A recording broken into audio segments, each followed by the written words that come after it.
இந்த வாணியம்பாடி சட்டமன்ற தொகுதி அங்க தொகுதியில் இருக்கிற அத்தனை மக்களுமே வாணியம்பாடி நகரத்தில் குவிந்து விட்டீர்கள்.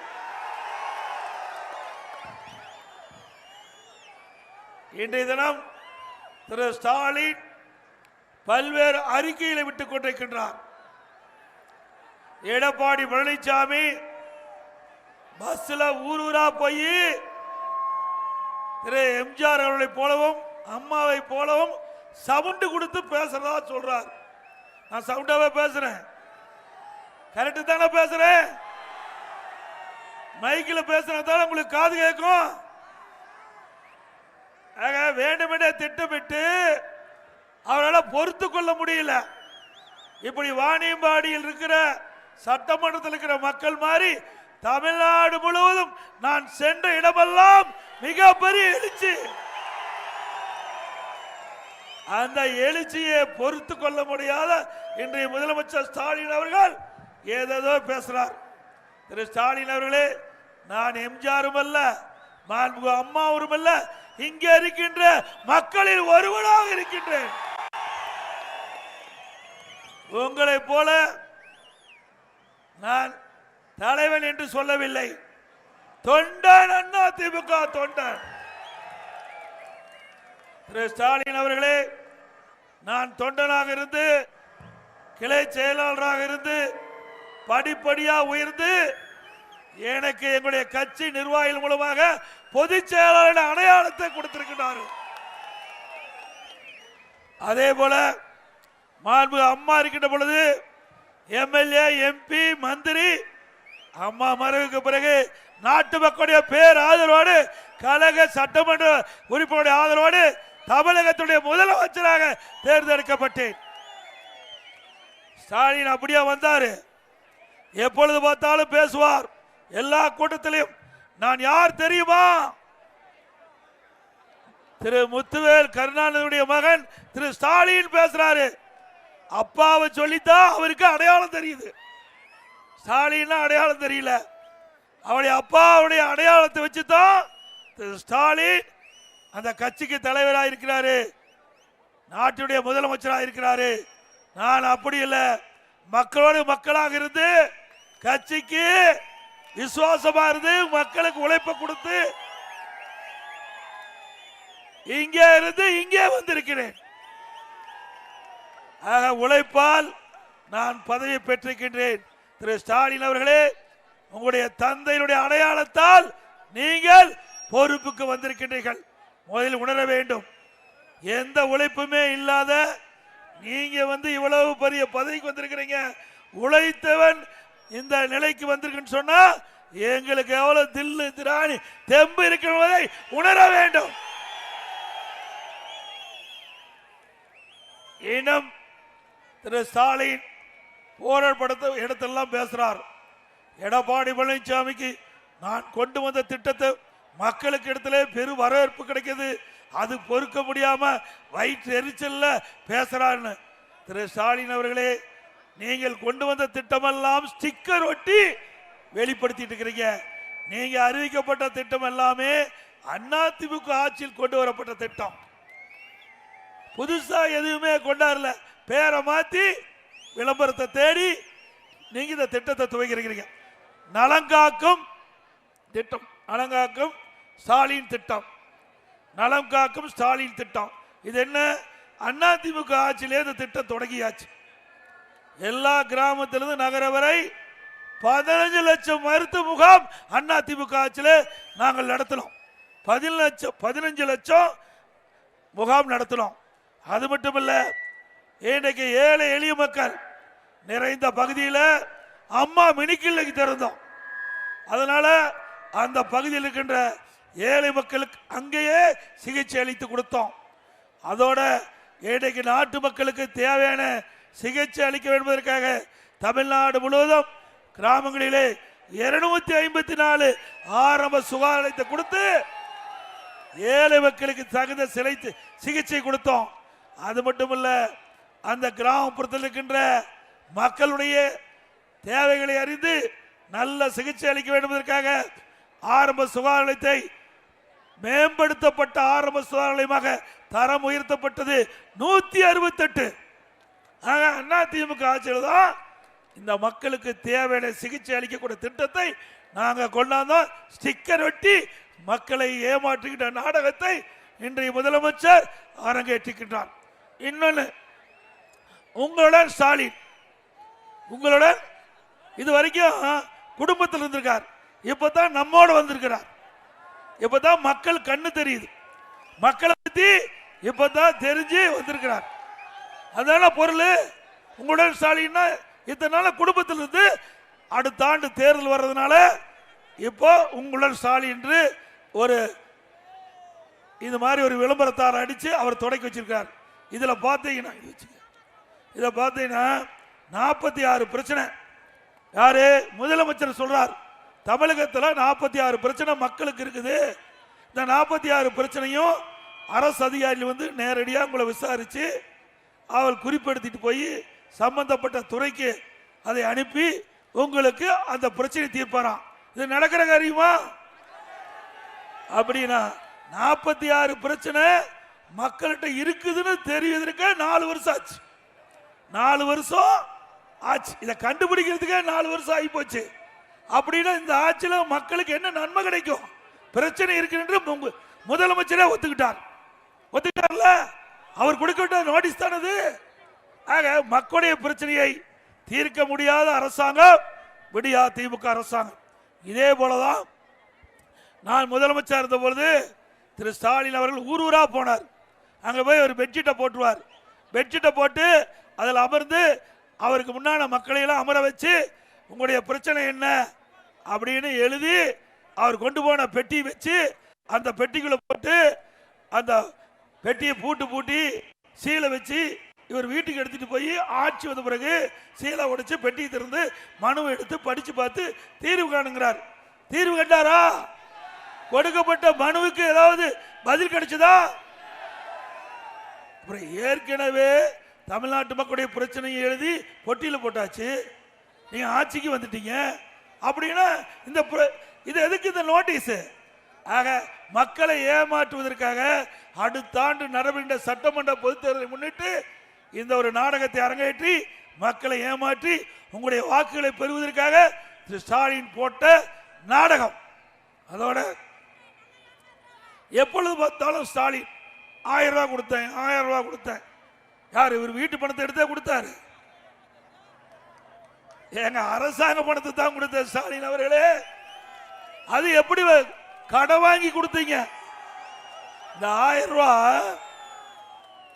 ரூபாய் வந்து அரசாங்கத்தில் நிதியை பெருக்கி உயர்த்தி கொடுக்கல, கடன் வாங்கி கொடுக்குறீங்க. அது இங்க இருக்கிற ராமசாமி, குப்புசாமி, எங்க இருக்கிற லட்சுமி, யாரு வேணாலும் முதலமைச்சரானா கொடுக்கலாம். கடன் வாங்கி கொடுக்கறதுக்கு என்ன? இதுக்கு என்ன ஆட்சி தேவையா? நீங்க சிந்திச்சு பாருங்க. திராவிட முன்னேற்ற கழகம் 2021 தேர்தல் அறிக்கையில் 525 அறிவிப்புகள் வெளியிட்டாங்க. அதுல குடும்ப தலைவிக்கு மாதந்தோறும் 1000 ரூபாய் உரிமை தொகை எப்ப கொடுத்தாங்க? 28 மாசம் கழிச்சு தான் கொடுத்தாங்க. உடனே கொடுத்தாங்களா? 28 மாசம் நாங்க போராடணும். பிரதான எதிர்கட்சி அண்ணா திமுக, பிரதான எதிர்கட்சியுடைய தலைவர் நான் இருந்தேன். பல முறை சட்டமன்றத்தில் தெரிவித்தேன்.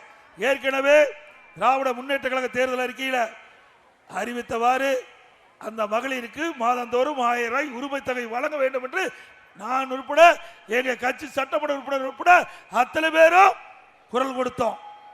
பொதுக்கூட்டத்தில் பேசணும், ஊடகத்தின் வாயிலாக கோரிக்கை வச்சோம், பத்திரிகை வாயிலாக வெளிப்படுத்தணும். அழுத்தம் கொடுத்த காரணத்தினாலதான், அந்த அழுத்தத்தின் காரணமாக தான் இந்த தாய்மார்களுக்கு சகோதரிகளுக்கு மாதந்தோறும் 1000 ரூபாய் கிடைப்பதற்கு அண்ணா திமுக கட்சி தான் உதவுச்சு. இந்த மகளிருடைய கஷ்டத்தை உணர்ந்து திமுக அரசாங்கம் கொடுக்கல. இப்ப அறிவிச்சிருக்கார், அடுத்த ஆண்டு தேர்தல் நடக்க இருக்குது. இன்னும் 8 மாசம் தான் தேர்தல் இருக்குது. இப்ப மக்கள் செல்வாக்கு இழந்துட்டாரு, கட்சி செல்வாக்கு இழந்துட்டாரு. வேற வழி இல்ல. 30 லட்சம் பேர்களுக்கு கூடுதலாக இந்த மகளிருக்கு உரிமை தொகை கொடுப்பதாக அறிவிச்சிருக்கிறார். இன்னும் வேற 8 மாசம் தான் கிடைக்கும். அப்புறம் 52 மாசம் என்ன ஆச்சு? 52 மாசம் ஏமாத்திட்டார்ல. ஏமா சொல்லுங்க, 52 மாசம் ஏமாத்திட்டார்ல. ஆக இவர்களுக்கு மக்களுடைய ஓட்டு தேவை, நம்முடைய தாய்மாருடைய ஓட்டு தேவை, சகோதரருடைய ஓட்டு வாக்குகள் தேவை. அடுத்த ஆண்டு நடைபெற்ற சட்டமன்ற தேர்தலை முன்னிட்டு இந்த அறிவிப்பு கொடுத்திருக்காரு. அந்த குடும்ப தலைவருடைய கஷ்டத்தை உணர்ந்து கொடுக்கல, கஷ்டத்தை உணர்ந்து கொடுக்கல. அடுத்த ஆண்டு தேர்தலை மையமாக வைத்து இன்றைய முதலமைச்சர் கூடுதலாக இந்த 30 லட்சம் பேர் கொடுப்பதாக விதிகளை தளர்த்தப்பட்டது என்று அறிவிப்பு கொடுத்திருக்கிறார். இப்படி நாடம் ஆடுகின்ற அரசாங்கம் மீண்டும் வேண்டுமா? அது மட்டுமல்ல, எங்க இஸ்லாமிய பெருமக்கள் அதிகமா இருக்கிறாங்க, இந்த பகுதியில் இஸ்லாமிய பெருமக்கள் அதிகமா இருக்கிறாங்க. வேண்டுமென்றே திட்டமிட்டு ஸ்டாலினுடைய அரசு, ஏதோ திராவிட முன்னேற்ற கழக அரசாங்கம், திமுக கட்சி தான் இந்த சிறுபான்மை மக்களுக்கு பாதுகாப்பாக இருப்பதை போல ஒரு தோற்றத்தை, மாய தோற்றத்தை ஏற்படுத்தி கொண்டிருக்கின்றார். இஸ்லாமிய பெருமக்களும் கிறிஸ்தவ பெருமக்களும் எண்ணி பார்க்க வேண்டும். அனைத்து இந்திய அண்ணா திராவிட முன்னேற்ற கழகம் பொன்விழா கண்ட கட்சி. தமிழகத்திலே சுமார் 31 ஆண்டு காலம் சிறப்பான ஆட்சியை தமிழ்நாட்டுக்கு மக்களுக்கு கொடுத்திருக்கிறோம். 31 ஆண்டு கால ஆட்சி பொற்கால ஆட்சி, மக்கள் போட்டியிட்ட ஆட்சி. அப்பொழுது சிறுபான்மை மக்களுக்கு அரணாக பாதுகாத்த அரசாங்கம் அண்ணா திமுக அரசாங்கம். மறுக்க முடியுமா? அண்ணா திமுக ஆட்சி இருக்கின்ற பொழுது பொன்மனச்செம்மல் புரட்சி தலைவர் எம்ஜிஆர் அவர்கள், மாண்புமிகு புரட்சி தலைவர் அம்மா அவர்கள், அம்மாவுக்கு பிறகு அம்மாவுடைய அரசு, இப்படி 31 ஆண்டு காலம் சிறப்பான ஆட்சி கொடுத்தோம். எங்களுடைய அண்ணா திமுக ஆட்சியில மத சண்டை கிடையாது, ஜாதி சண்டை கிடையாது. தமிழ்நாடு அமைதி பூங்காவாக விளங்கியது. இந்த வாக்குக்காக, ஓட்டுக்காக இந்த சிறுபான்மை மக்களை ஏமாற்றி இன்றைக்கு அவருடைய வாக்குகளை பறிக்க பார்க்கிறாங்க திராவிட முன்னேற்ற கழக தலைவர், திமுக கட்சி, திமுக கூட்டணியில் அங்கம் வைக்கின்ற கட்சி. இப்பொழுது சொல்கிறேன், எங்க அனைத்து இந்திய அண்ணா திராவிட முன்னேற்ற கழகம், பாரதிய ஜனதா கூட்டணி, இன்னும் பல கட்சிகள் எங்க கூட்டணியில் அங்கம் வைக்கின்றன. இந்த கூட்டணிக்கு அண்ணா திமுக தலைமை தாங்கும், அண்ணா திமுக ஆட்சி அமைக்கும். ஆக யாரும் பயப்பட வேண்டியதில்லை, சிறுபான்மை மக்கள் யாரும் அச்சப்பட வேண்டியதில்லை.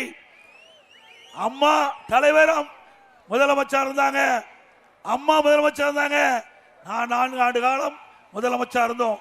தமிழகத்தில் சட்ட ஒழுங்கு பராமரிக்கப்பட்ட ஆட்சி அண்ணா திமுக ஆட்சி. சிறுபான்மை மக்களை கண்ணை இமை காப்பதை போல காத்த அரசாங்கம் அண்ணா திமுக அரசாங்கம்.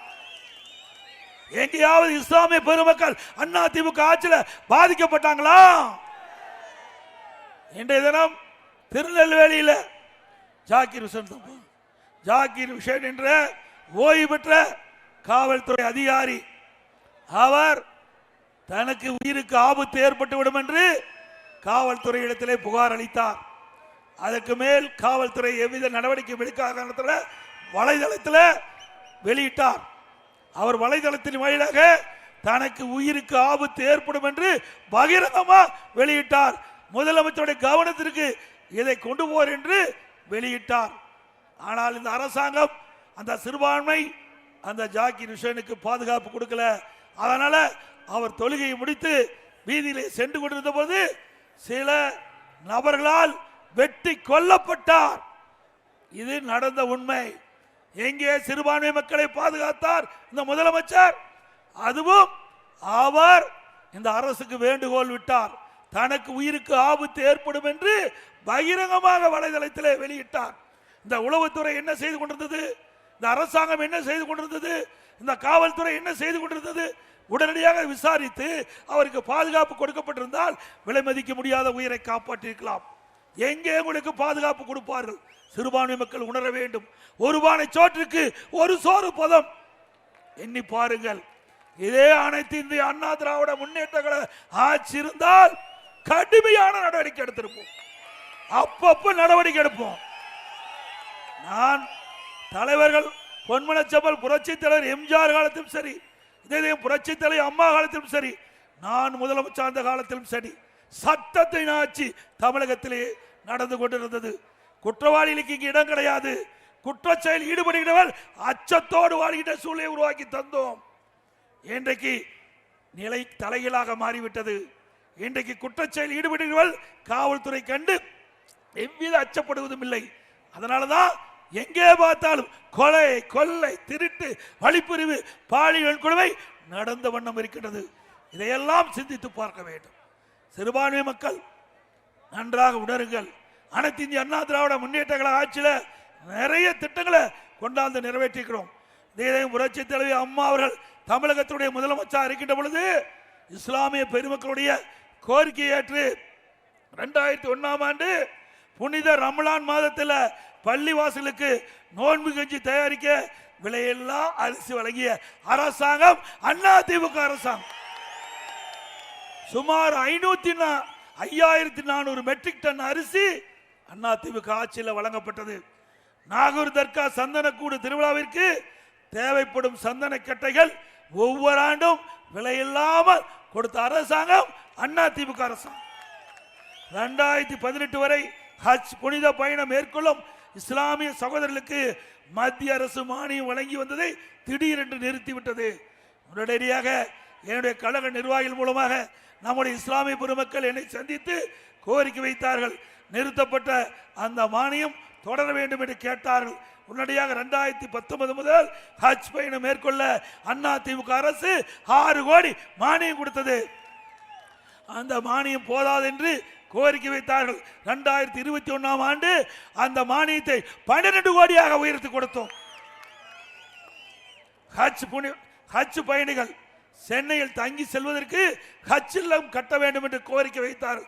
அதையும் 15 கோடி ரூபாயில ஹஜ் இல்லம் கட்டுவதற்கு நடவடிக்கை எடுத்த அரசு அதிமுக அரசு. 2016 முதல் ஹாஜிகளுக்கு மாதந்தோறும் 20,000 ரூபாய் மதிப்பூதியம் வழங்கும் திட்டத்தை துவங்கியதும் அதிமுக ஆட்சி. உலமாக்கள் மற்றும் மோதினார்களுக்கு ஓய்வூத பயனாளிகளின் எண்ணிக்கையை 2400 2600 உயர்த்தினோம். அந்த ஓய்வூதியம் 750 3000 உயர்த்தி கொடுத்தோம். உலமாக்களுக்கு புதிய இருசக்கர வாகனம் வாங்க 25,000 ரூபாய் மானியம் வழங்கப்பட்டது. வகுப்பு வாரியத்திற்கு ஆண்டு நிர்வாக மானியம் மற்றும் பள்ளி வாசல் தற்காகள் பழுது பார்த்தல் மற்றும் புனரமைப்பு பணிகளை மேற்கொள்ள நிதி வழங்கப்பட்டது அதிமுக ஆட்சியிலே.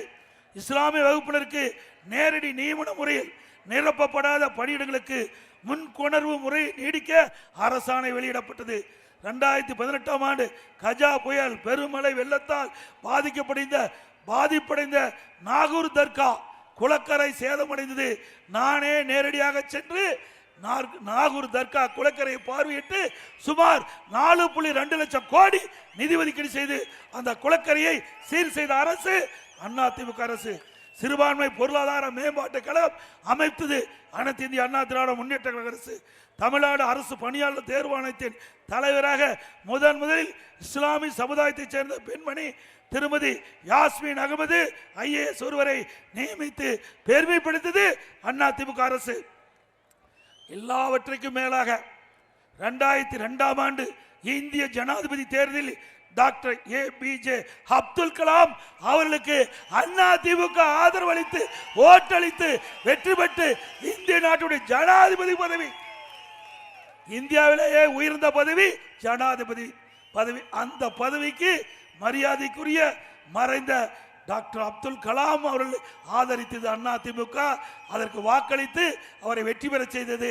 அதே நேரத்தில் அந்த மரியாதைக்குரிய மறைந்த அப்துல் கலாம் அவர்களுக்கு எதிர்த்து போட்டியிட்ட வேட்பாளருக்கு வாக்களித்த கட்சி திமுக கட்சி.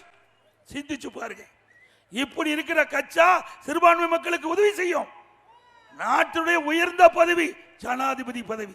அப்படிப்பட்ட பதவியை அனைத்து இந்திய அண்ணா திராவிட முன்னேற்ற கழக அம்மா இருக்கின்ற பொழுது அவரை ஆதரித்து ஜனாதிபதி இருக்கையிலே அமர வைத்து அழகு பார்த்த கட்சி அதிமுக கட்சி. அதே போல 2017 ஆண்டில் ஹைதர் அலி மற்றும் திப்பு சுல்தான் அவர்களுடைய வாழ்க்கை வரலாறு குறித்து மணிமண்டபம் திறக்கப்பட்டது அதிமுக ஆட்சி. அதே போல கன்னியாகுமரியில் காகிதமில்லத் அவர்களுக்கு சென்னையில் கண்ணியமிக்க காகிதமில்லத் அவர்களுக்கு சென்னையில் மணிமண்டபம் அமைத்தது அதிமுக. அதே போல ராமேஸ்வரத்தில் மரியாதைக்குரிய மறைந்த டாக்டர் ஏபிஜே அப்துல் கலாம் அவருடைய பெயரில் அரசு கலை மற்றும் அறிவியல் கல்லூரியை கொடுத்தோம். எவ்வளவு நாங்கள் கொடுத்தோம், தயவு செய்து எண்ணி பாருங்க. நாங்கள் வாக்குக்காக உங்களை கேட்கவில்லை, என்ன செய்தோம் என்பதை இந்த சிறுபான்மை மக்கள் உணர வேண்டும் என்பதற்காக நான் கேட்கின்றோம். ஆகவே திராவிட முன்னேற்ற கழகத்தை பொறுத்த வரைக்கும் அப்பப்ப சந்தர்ப்பவாத அரசியல் செய்கின்றவர்கள். அண்ணா திமுக அப்படி அல்ல, கொள்கையோடு கட்சி நடத்துகிற கட்சி அண்ணா திமுக, கொள்கையுடன் கட்சி நடத்துகிற கட்சி அண்ணா திமுக கட்சி. இதே சிந்தித்து பாருங்கள். எங்களை பற்றி திமுக விமர்சனம் செய்கிறது. 1999 நாடாளுமன்ற தேர்தல், அந்த நாடாளுமன்ற தேர்தலில் திமுக பாரதிய ஜனதா கூட்டணி வைத்ததா இல்லையா? வச்சதுல அந்த கூட்டணி வெற்றி பெற்று மத்தியிலே மரியாதைக்குரிய வாஜ்பாய் அவர்கள் பிரதமராக இருந்தாங்க. அந்த மத்திய அமைச்சரவையில் திமுக நாடாளுமன்ற உறுப்பினர் மரியாதைக்குரிய மறைந்த முரசொலி மாறன் அவர்கள் மத்திய அமைச்சராக இருந்தார். அவர் நோய்வாய்ப்பட்டு உடலை சரியில்லாம மருத்துவமனையில் சிகிச்சை பெற்று ஓராண்டு இலாக்கல்லாத கேபினட் மந்திரியாக இந்த மத்திய அரசு அமைச்சரவையில் இடம்பெற்றது திமுக அமைச்சர், திமுக நாடாளுமன்ற உறுப்பினர். மறந்து விட வேண்டாம். 2001 சட்டமன்ற பொது தேர்தல், அப்ப பாரதிய ஜனதா கட்சியோட திமுக கூட்டணி வச்சது. ஆக திமுக பாரதிய ஜனதாவோட கூட்டணி வச்சா நல்ல கட்சி, அண்ணா திமுக கூட்டணி வச்சா அவதூறு பிரச்சாரம். இதை ஏற்க வேண்டுமா? ஏற்க முடியுமா? சொல்லுங்க, ஏற்க முடியுமா? பாருங்க, இதை நாங்க சொன்னா தப்புமாங்க. பாரத பிரதமர் அப்ப வாஜ்பாயோட பாருங்க, இது கருணாநிதி கொண்டிருக்காரா இல்லையா? முரசொலிமார் இருக்காரா இல்லையா? சொல்லுங்க சத்தமா. இது உண்மைதானே? இது ரெக்கார்டோட சொல்ற பாருங்க. ஒருத்தர் மைக்க அட்ஜஸ்ட் பண்றாரு, இன்னொரு என்னமா கொடுக்கிறார். இப்படி எல்லாம் நாடகம் நடிக்கின்ற கட்சி திமுக கட்சி. அண்ணா திமுக நாடகம் நடிக்க வேண்டிய அவசியம் இல்லை. அண்ணா திமுக பொறுத்த வரைக்கும் தெளிவா இருக்கிறோம். அண்ணா திமுக பத்தி தெளிவா இருக்கும். கூட்டணி வேற, கொள்கை வேற. கூட்டணி என்பது அந்தந்த சூழ்நிலைக்கு ஏற்றவாறு கூட்டணி அமைக்கப்படும். இன்றைய தினம் அண்ணா திமுக பாரதிய ஜனதா கூட்டணி அமைத்திருக்க சொன்னால் மக்களோட ஆட்சி அகற்ற வேண்டும் அண்ணா திமுக என்கிறது. ஜனதா கட்சி ஊழல் நிறைந்த திராவிட முன்னேற்ற கழகத்தை அகற்ற வேண்டும் என்று அந்த கட்சி எண்ணுகிறது. இரண்டு கருத்தும் திராவிட முன்னேற்ற கழக அரசை அகற்ற வேண்டும். அந்த ஒத்த கருத்துடைய கட்சிகள் இணைந்திருக்குது. இதுல என்ன தவறு? திமுக எப்படி கூட்டணி வச்சிருக்கிறீங்க சிந்திச்சு பாருங்க. எப்பொழுது பார்த்தாலும் ஸ்டாலின் பேசுவார். நாங்கள் எமர்ஜென்சி சந்திச்சோம், மிசாவை சந்திச்சோம், மிசா சட்டத்திலே கைது செய்ய என்றெல்லாம் வீரவசனம் பேசுவார். எமர்ஜென்சி யாரு கொண்டாந்தா? காங்கிரஸ் ஆட்சியிலே எமர்ஜென்சி கொண்டு வரப்பட்டது. மிசா சட்டம் எப்பொழுது கொண்டு வரப்பட்டது? காங்கிரஸ் ஆட்சியிலே. ஆக காங்கிரஸ் ஆட்சி கிட்ட பொழுது திராவிட முன்னேற்ற கழக தலைவர்களை மிசா சட்டத்தின் மூலமாக சிறையில் அடைக்கப்பட்டார்களா? அவளோடு நீங்க கூட்டணி வச்சிருக்கிறீங்க. கூட்டணி வச்சிருக்காங்களா காங்கிரஸோடு? இன்னும் சொல்ல போனா மறைந்த கலைஞருடைய 100ஆண்டு விழா, அதை முன்னிட்டு சென்னையில் ஒரு கண்காட்சி ஏற்பாடு செஞ்சுதாங்க. அந்த கண்காட்சியில் திரு ஸ்டாலின் மிசா சட்டத்தில் சிறையில் இருப்பதாக ஒரு அமைப்பு ஏற்படுத்தி இருந்தாங்க, ஒரு காட்சி பிடித்திருந்தாங்க. திரு ஸ்டாலின் அவர்களே, உங்களை சிறையில் அடைத்தவர்களிடம் நீங்க கூட்டணி வச்சிருக்கிறீங்க. ஆனா எங்களை பொறுத்த வரைக்கும் இந்த நாடு வளம் பெற வேண்டும், இந்த மக்களுக்கு தேவையான திட்டங்கள் கிடைக்க வேண்டும், மத்தியில் இருக்கின்ற அரசோடு இணக்கமா இருந்தால்தான் இந்த பகுதி மக்களுக்கு தேவையான திட்டங்களை கொண்டு வர முடியும். நாங்க அம்மா முதலமைச்சர் அந்த காலத்திலும் சரி, நான் முதலமைச்சர் அந்த காலத்திலும் சரி, 4 ஆண்டு காலம் நான் மத்திய அரசோடு இணக்கமாக இருந்தேன். நிறைய திட்டங்களை கொண்டு வந்தேன். நேரத்தில் சொன்னா பொருத்தமா இருக்குன்னு கருதுகிறேன். இன்றைக்கு சென்னையில் போக்குவரத்து நெரிசல் அதிகமாக இருந்தது. மத்திய அரசிட்ட கோரிக்கை வச்சோம். 63,000 கோடி, 63,000 கோடி. இதுவரை இந்திய வரலாறுல ஒரு திட்டத்துக்கு 63,000 கோடி கொடுத்த வரலாறு கிடையாது, இந்தியாவிலேயே கிடையாது.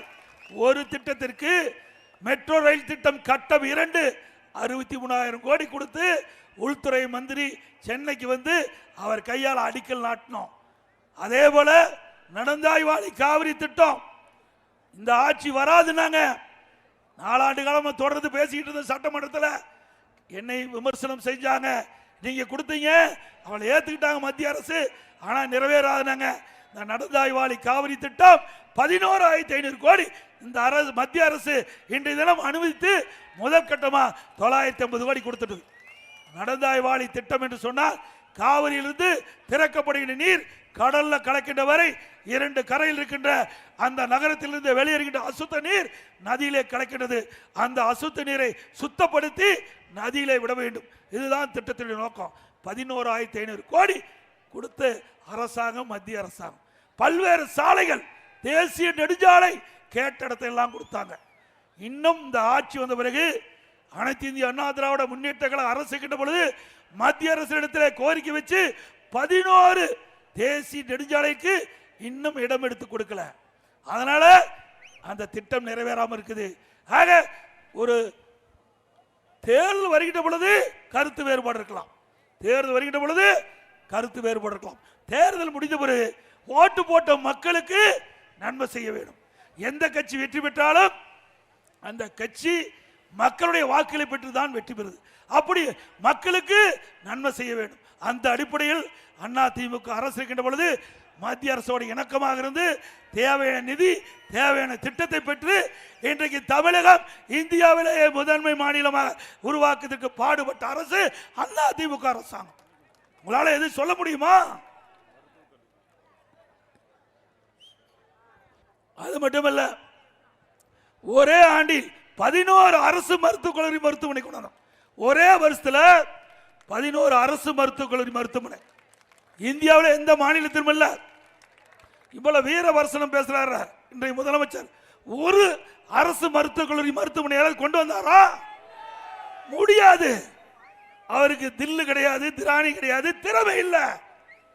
இதே அண்ணா திமுக ஆட்சி இருந்தா இன்னும் பல அரசு மருத்துவக் கல்லூரி மருத்துவமனை கொண்டாந்து நம்முடைய மக்களுக்கு தேவையான சிகிச்சை கொடுக்கக்கூடிய சூழ்நிலை உருவாக்கி இருக்கிறோம். அது மட்டுமல்ல, அண்ணா திமுக ஆட்சி இருக்கின்ற பொழுது இந்த வேலூர் மாவட்டத்தை பிரித்து திருப்பத்தூர் தலைமுடமாக கொண்டு புதிய மாவட்டம் வேண்டும் என்று கேட்டீங்க. அதையும் நான் 4 ஆண்டு காலம் 2 மாதம் ஆட்சியில் இருந்தேன். 6 மாவட்டத்தை புதிதாக தோற்றுவித்தேன். 6 மாவட்டம். இந்த திமுக ஆட்சியில் ஒரு மாவட்டத்தை கொண்டாட முடிஞ்சுதா? சரி, ஒரு மாவட்டம் கிடையாது. நிறைய கோட்டங்கள், நிறைய தாலுக்காக்கள் நிறைய கொண்டாடும். அதே போல இன்றைக்கு நாட்டு மக்கள் என்ன எண்ணுகிறார்களோ அந்த எண்ணத்தின் அடிப்படையில் செயல்படுகிற அரசு அண்ணா திமுக அரசு.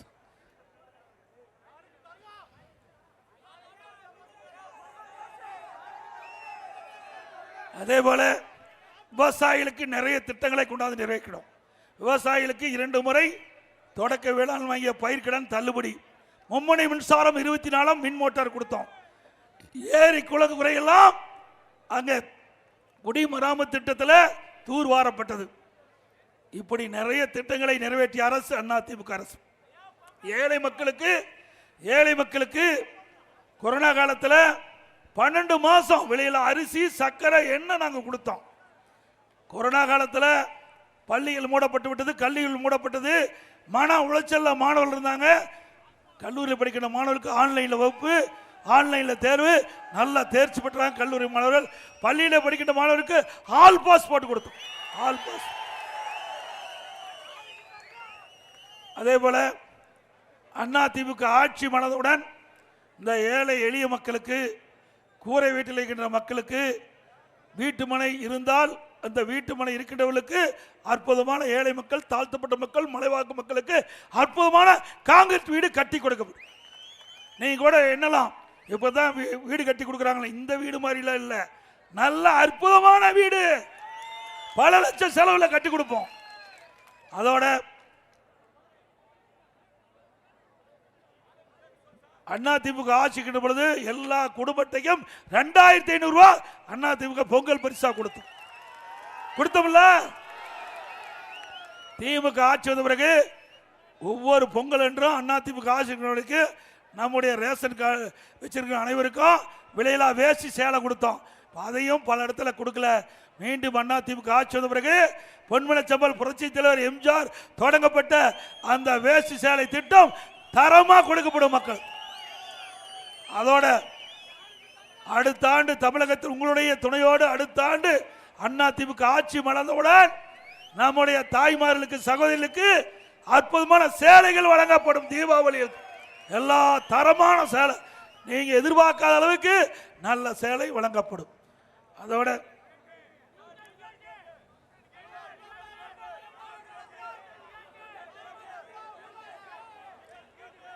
இன்றைக்கு தமிழகத்தில் பல பள்ளிகள் அரசு பள்ளிகள் மூடப்படுது. பள்ளிகளுக்கு தேவையான ஆசிரியர்கள் இல்லை, ஒரு அவலன் இல்லை. 196 அரசு கலை மற்றும் அறிவியல் கல்லூரி இருக்குது. இதுவரை 96 அரசு கலை மற்றும் அறிவியல் கல்லூரிக்கு பிரின்சிபால் இல்லை. எப்படி அரசு கலை கல்லூரியில் தரமான கல்வி கிடைக்கும்? சிந்திச்சு பாருங்க. திறமை இல்லாத ஒரு அரசாங்கம், திறமையற்ற ஒரு முதலமைச்சர் இந்த ஆட்சியில் இன்றைக்கு எல்லா துறையும் மிக மிக மோசமான நிலைக்கு வந்துட்டது. அதே போல மருத்துவமனையில் போதிய மருத்துவர் இல்லை, செவிலியர் இல்லை, மருத்துவ உதவியாளர் இல்லை. அதோட மருத்துவமனையெல்லாம் அரசு மருத்துவமனையை சரியா பராமரிக்கல. இன்னும் சொல்ல போனா இன்றைக்கு காலோட போனா கால் இல்லாத வர முடியும். அரசு ஆஸ்பத்திரியில் காலோட போனா கால் இல்லாத வர முடியும், கையோட போனா கை இல்லாத வர முடியும், உயிரோட போனா உயிர் இல்லாத வர முடியும். அப்படிப்பட்ட மருத்துவ சிகிச்சை அந்த ஆட்சியில் கிடைக்குது. உதாரணத்துக்கு அனைத்து இந்திய அண்ணா திராவிட முன்னேற்ற கழக ஆட்சி கிட்ட பொழுது 2 கையும் இல்லாத ஒரு தொழிலாளி என்னை சந்தித்து மனு கொடுத்தார்.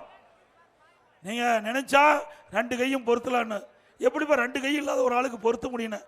இல்ல, மருத்துவர் சொல்றாங்க முதலமைச்சர் உண்மையிலேயே நினைத்தா எனக்கு 2 கையும் கொடுக்க முடியினார். நான் நம்முடைய மக்கள் நல்வாழ்வுத்துறை அமைச்சு அழைத்து ஒரு டாக்டர் குழுவை அழைத்து இவர் கேட்கிறாரு பண்ண முடியுமான்னு கேட்டேன். முயற்சி பண்றேன்னு சொல்லி அவருக்கு இறந்தவர் உடலிலிருந்து வெட்டி எடுத்து 2 கையும் அழகா பொருத்தி இன்றைக்கு திருமணமாகி குழந்தையோட இருக்கார். அண்ணா திமுக ஆட்சியில கை இல்லாத போனா கையோட வர முடியும், திமுக ஆட்சியில கையோட போனா கை இல்லாத வர முடியும். அப்படிப்பட்ட அவல ஆட்சி. இதெல்லாம் நான் விளையாட்டுக்காக சொல்லிங்க. ஒரு கால்பந்து வீராங்கனை நினைக்கிறேன், அவர் கால் அடிபட்டு சிகிச்சை போகும்போது உயிரோட போனவர் உயிரில்லாத வெளியே வந்தார். இப்படிப்பட்ட ஆட்சி தேவையா? சொல்லுங்க பார்க்கலாம். அம்மா மினி கிளினிக், இது என்ன தப்பு? அம்மா மினி கிளினிக் ஏழை மக்கள் அதிகமாக வசிக்கின்ற பகுதியை தேர்ந்தெடுத்து அங்க ஒரு அம்மா மினி கிளினிக் ஏற்படுத்தி அங்க இருக்கிற ஏழை மக்களுக்கு சிகிச்சை கொடுத்தோம். அது பொறுக்க முடியாத அதை மூடிட்டார் முதலமைச்சர். 2000 அம்மா மினி கிளினிக் மூடிட்டார். திரு ஸ்டாலின் அவர்களே, மீண்டும் அண்ணா திமுக ஆட்சி வந்த பிறகு நீ 2000 அம்மா மில்லிக்கு தான் முன்ன 4000 அம்மா மில்லிக்கு கொடுக்க போறோம். 4000 கொடுப்போம். ஏழைகளுக்காக இருக்கின்ற அரசாங்கம் ஏழை மக்களுக்கு தகுந்த சிகிச்சை கிடைப்பதற்காக அண்ணா திமுக ஆட்சி வந்த உடனே 4000 அம்மா மினி கிளினிக் தொடங்கப்படும்.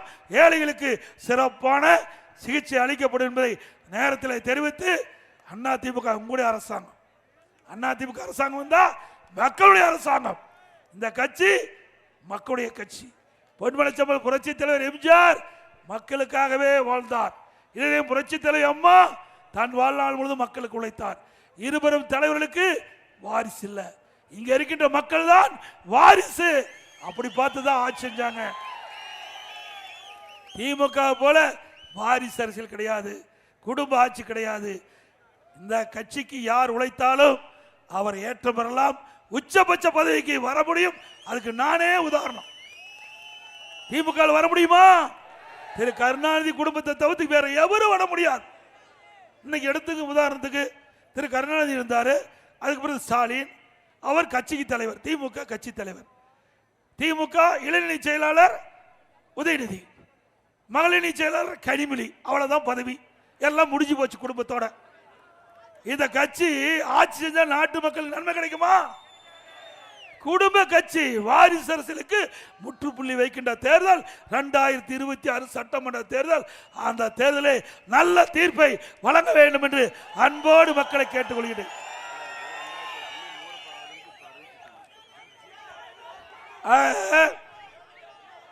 அடுத்த ஆண்டு நடைபெறுகின்ற சட்டமன்ற பொது தேர்தலில் எங்களுடைய கழக வேட்பாளர் நிறுத்தப்பட்டால் அவருக்கு இரட்டை லட்சத்திலே வாக்களித்து வெற்றி பெற ஒருவேளை கூட்டணி கட்சி வேட்பாளர் நிறுத்தப்பட்டால் அந்த கட்சியுடைய சின்னத்திற்கு வாக்களித்து அவரை வெற்றி பெற செய்து எங்க கூட்டணி பலம் பொருந்திய கூட்டணியாக இருந்து அதிக இடங்களிலே தமிழகத்தில் வெற்றி பெற்று அதிமுக பெரும்பான்மையோடு ஆட்சி அமைக்க அத்தனை பேரும் ஆதரவை நல்க வேண்டும் இருக்கிற கூப்பி வேண்டி கேட்டு மக்களை காப்போம், தமிழகத்தை மீட்போம்.